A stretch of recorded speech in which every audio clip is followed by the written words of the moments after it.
এই 5ই আগস্টের পরে বাংলাদেশের মধ্যে আমি বলবো চাঁপাইনবাবগঞ্জে অপ্রীতিকর ঘটনা আমি ঘটতে দিইনি।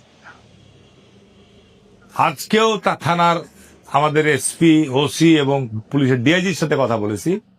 এখন আওয়ামী লীগের যে লোক, আওয়ামী লীগ এখন ভোট করছে না, আওয়ামী লীগের প্রতীক নাই আগামী নির্বাচনে। এখন তারা কাকে ভোট দিবে সেটা তাদের পছন্দের ব্যাপার। জামাতে ইসলামকে দিবে না বিএনপিকে দিবে, কি ঠিক না ঠিক বলছি? কিন্তু এখন যদি হারুন এমপিকে ভোট দিতে চাই আর জামাতের যে বলবে যে দেখেন এটা আওয়ামী লীগ করে, ধরেন এরকম দু একটা ঘটনা ঘটেছে। আমি খুব তীব্রভাবে বলেছি যে কোন যার বিরুদ্ধে সুনির্দিষ্ট কোনো মামলা নাই, এর বাইরে কোনো লোককে যেন হয়রানি করা না হয়। যদি হয়রানি করা হয় আমি জনসাধারণকে নিয়ে কিন্তু আমি থানা ঘেরাও করবো, একদম পরিষ্কার বলেছি। তার কারণ এই শহরে তো, এই দেশে তো আওয়ামী লীগের লোক বাস করছে না, সবাইকে অপরাধ করেছে।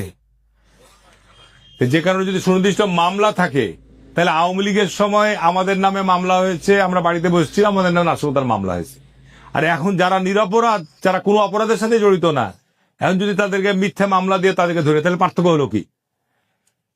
তারপর আবার টাকার লেনদেনও হবে। আমি পরিষ্কার বলেছি, আল্লাহর রহমতে যদি আমি আপনারা আমাকে নির্বাচিত করেন, আমি নবাবগঞ্জের সকল প্রশাসনকে জবাবদিহিতার আওতায় নিয়ে আসবো। আমার শক্তি হবে জনগণ। এখানে কোনো অন্যায় চলবে না, এখানে কোনো চাঁদাবাজি চলবে না, এবং এখানে পরিষ্কার কথা যে মানুষকে হয়রানি করা যাবে না, নিরপরাধ মানুষকে অন্যায়ভাবে হয়রানি করা যাবে না। এটা সবাই আমরা চাই নাকি?